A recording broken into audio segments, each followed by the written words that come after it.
IBLIB के लोग हों, प्रशासनिक अधिकारी हैं, यहाँ पर एक विवाद और आ रहा है। मैंने पिछले बार भी मैंने कहा था कि यदि आप हमसे विवाद करेंगे साहब तो बहुत महंगा पड़ेगा।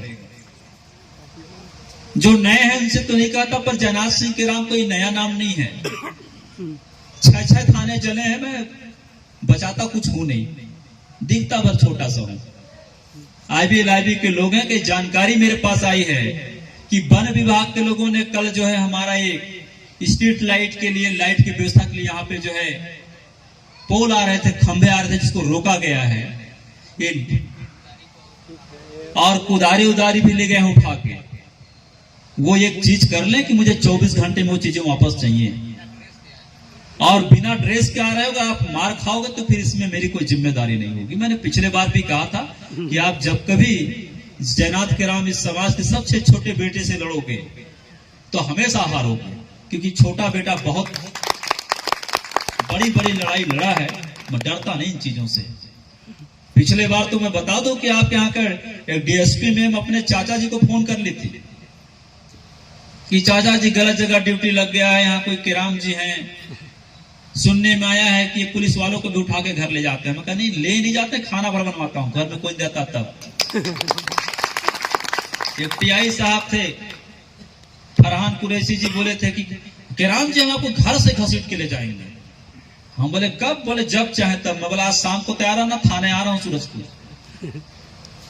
और TI साहब से तो उनके 16 अधिकारी कर्मचारी से उठा के हम ले गए, रखवा दिए थे मुड़गांव में। मुड़गांव मतलब उदयपुर, वहां से सिर्फ 43 किलोमीटर दूर। और राष्ट्रीय अध्यक्ष जी को हमको बोलना पड़ गया फोन करके कि किराम जी पुलिस वालों को क्या कर ले। मतलब उसने कहा था उठा के ले जाओ। तो मैं निवेदन करता हूं वन विभाग के लोगों से कि ये आप जो नाटक कर रहे हैं, पुल खंभा हमारा जो सामान ले गए वापस कर दें। मुझे आंदोलन पे ना आना पड़े। मैं जिस दिन चाहेंगे, हम जिस दिन हमारा समाज चाह लेगा, नहीं कर पाएंगे जी आप? कर लेंगे। हो जाएगा, हो जाएगा सर। जिस दिन मैं खबर करूं आएंगे आप लोग। जी जी। पिछले बार जैसे फिर भिड़ेंगे नहीं जी। पर हमारे गढ़ किला में यदि कोई प्रशासनिक उलटफेर हुआ तो फिर से बोल रहा हूं मैं कि साहब मैं आपके प्रशासनिक उलटफेर के चक्कर पे नहीं हूं। आदिवासियों के स्थलों पे यदि आपने गढ़ किला पे हमला किया, करवाया, कुछ मिटाने की कोशिश किया, तो ये जमीन बांझ नहीं है।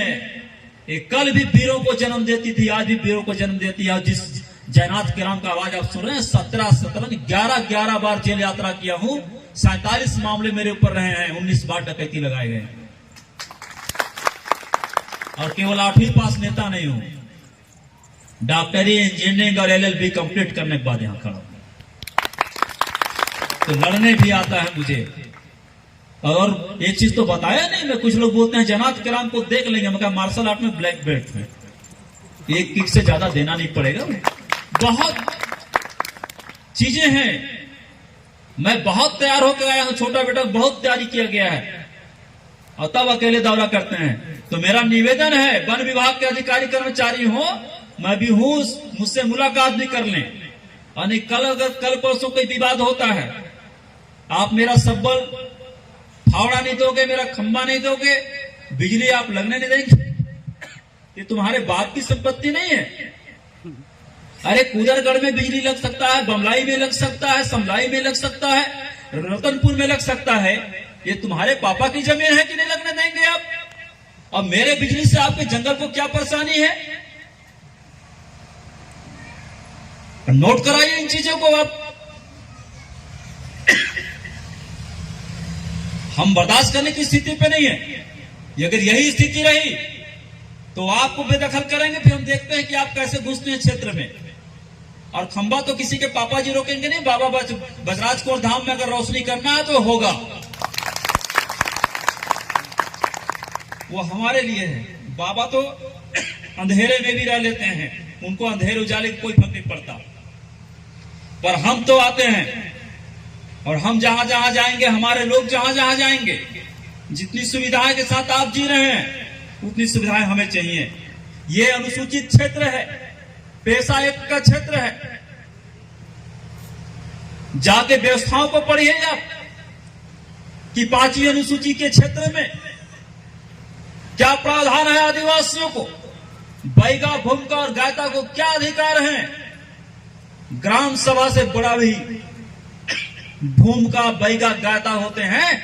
अगर एक बार हमारे दो स्थल से कोई बात पारित हो गई तो ग्राम सभा में पारित हुआ यह माना जाता है।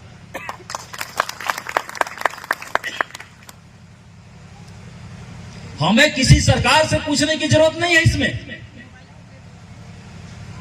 आदिवासियों के ऊपर आपका कोई कानून लागू नहीं होता।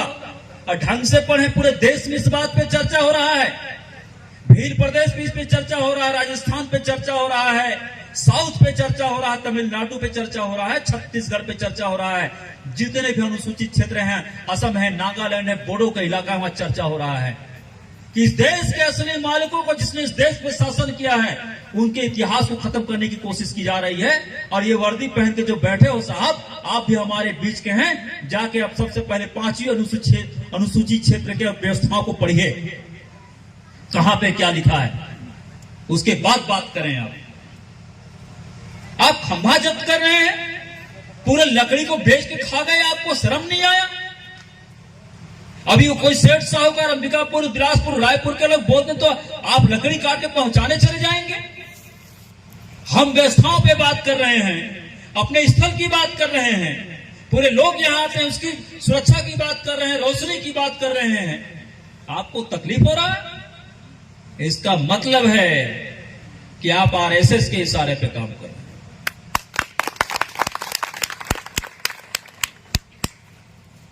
और मैं इन बंदरों से नहीं डरता कभी।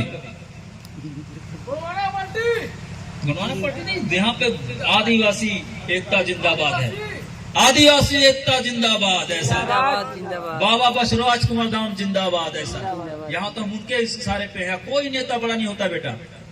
जितने लोग बैठे हो आप लोग, एक एक आदमी में मेरे बराबर की ताकत है। जितना अच्छा मैं बोलता हूं, मुझसे अच्छा आप बोल सकते हो, लड़ सकते हैं। मेरा भी छठी इस समाज ने किया, आप भी किया है। आपको जैनात की राम तो सत्ता नहीं होनी चाहिए। ये जरूर है कि मैं आता हूं कि मैंने पहले भी लड़ा है, तो एग्जाम्पल जरूर देता हूं मैं। किससे डरते हो आप? भय कहां है? रोज खा पी के खटिया में सोते हो और 90% आदमी खटिया में मरा है। गलत बोल रहा हूं? जाके खटिया में खा पी के सोते, बिहाने खत्म। रोज रिस्क लेते हो आप, अब यहां डर रहे हो? लड़िए। यदि आज आप अगर आप संघर्ष नहीं किए, गढ़ किला को बचा नहीं पाए, देव स्थलों को बचा नहीं पाए, संस्कृति को बचा नहीं पाए, तो आने वाले समय में आपके बाल बच्चे जो है जल जंगल जमीन से भी वंचित होंगे और सड़क में भीख मांगेंगे या आत्महत्या कर लेंगे। आदिवासियों का यह हाल होने वाला है। इसलिए लड़ना जरूरी है आपको। मेरे घर तो 3 मैं अभी बनवाया हूं, 3 तीर कमान।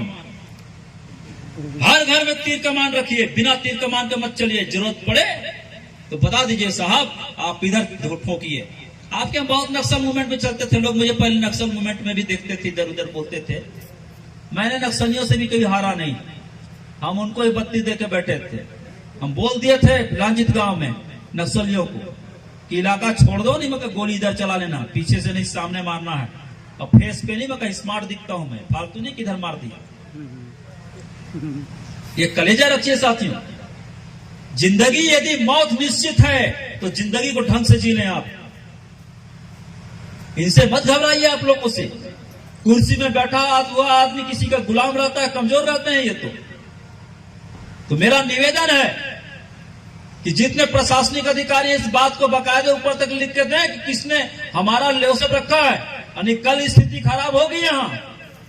और मैं आया अगर अपने टीम के साथ तो हजारों में आऊंगा साहब। और आप यदि यहां नहीं मिले तो आपको रेंज ऑफिस जहां मिल जाएगा उसको फूंक दूंगा, उसको हम आग लगा देंगे, राख कर देंगे। और कल मत कहिएगा फिर हमको कि आपने हमारी बात नहीं माना। जिसको जहां पे केस करना हो करे, मुझे कोई फर्क नहीं पड़ता। मेरे घरों पे अगर आप डकैती डालेंगे तो मैं आपके घर तक आऊंगा। मेरे घर को तोड़ने की कोशिश करोगे, मैं आपका महल का एक खूंटा हिला के छोड़ दूंगा। ये इस आदिवासी बेटे का संकल्प है। बड़ा तकलीफ होता है लोगों को। मेरा निवेदन है कि कोई प्रशासनिक अधिकारी उनके ओर से हो, वन विभाग की ओर से। अभी 1 आध घंटा हूं बैठा हुआ मैं यहां, वो बैठ के एक बार मुझसे चर्चा कर ले चाहे में कि इस तरह की बातें क्यों हो रही हैं, और यदि इसमें सार्थक चर्चा नहीं होता तो तैयार भी रहेंगे, हम खुद आएंगे खूंटा गड़वाने और लाइट लगवाएंगे। और उसके बाद अगर कोई बीच में आता है उस समय, हाँ तो फिर आर और पार की लड़ाई होगी। हम तो आप तो बहुत छोटा जगह है, बमलाई भी हम लोगों ने कब्जा करके दिखा दिया है कि नहीं? बमलाई में पूरा 25 साल बाद हम घुसे, लोगों ने कहा था देख लेंगे, हम बोले देखा जाएगा। 25 साल हो गए, पहली बार गर्भगृह में घुस के बकरा कटा, वहीं पे वहीं होगा बलि। और हमने कहा कि खबरदार रहें, बलि में बहुत कुछ चढ़ते हैं, तो आदिवासियों से भिड़े मत, हमें आता है संसार चलाना, जरूरत पड़ा तो देखा जाएगा। पहले वो अपना गढ़ किला संभाले, मेरे घर में आके मालिक बनने की कोशिश मत करें, मेरे स्थल पे जाके पुजारी मत बने। मैंने पुजारी रखा है, मैं पैर छूता हूं मेरे पुजारियों का। मैं किसी दूसरे के बाप को बाप बोलने नहीं जाता, किसी दूसरे की संस्कृति को अपना बाप नहीं मानता। ये चीज करना पड़ेगा। साथियों, मेरी बात चली गई होगी, मुलाकात होगा उनसे, आप निश्चिंत रहें। प्रशासन को इतने तो चाहिए रहता है मेरे से, और नहीं तो जानते हैं कि हम लोग ये किस तरह की लड़ाई लड़े हैं। हम लोग आवेदन और निवेदन, सुखराज भाई बता रहे हैं कि आवेदन निवेदन के बाद दनादन कभी प्रावधान रहा है हमारे लोगों में। चूंकि ये स्थल है, स्थल में ऐसी बातें नहीं बोला जाता, लेकिन बातें पहुंच गई होंगी। मैं आप सभी को, जो मेरी बातें कुछ लोगों को ठेस भी पहुंचा होगा तो क्षमा भी चाहता हूं मैं। लेकिन साथियों, ये जरूरी चीजें हैं कि बहुत प्यार से बोलने वाला शख्स तो कभी कभी कड़ा भी बोलता है जरूरत पड़ने पर। आप सभी के साथ इस धाम के तमाम सत्यों का आशीर्वाद आपके बाजुओं पे रहे, तिलक पे रहे। मैं फिर उन्हीं बातों को दोहराता हूं कि आप हमेशा सदैव विकास पथ पर अग्रसर रहें, बल और बुद्धि विद्या आपके साथ रहे, तमाम कठिनाइयां आपकी कटें, तमाम संकट आपके कटें। बाबा बसराज कुंवर धाम हर जगह आप सबका, हम सबका साथ दें, हमारे साथ खड़े रहें। आप सभी को सादर सेवा जोहार। जय फड़ा बहन, जय गुंडवाना, जय बाबा बसराज कुंवर धाम।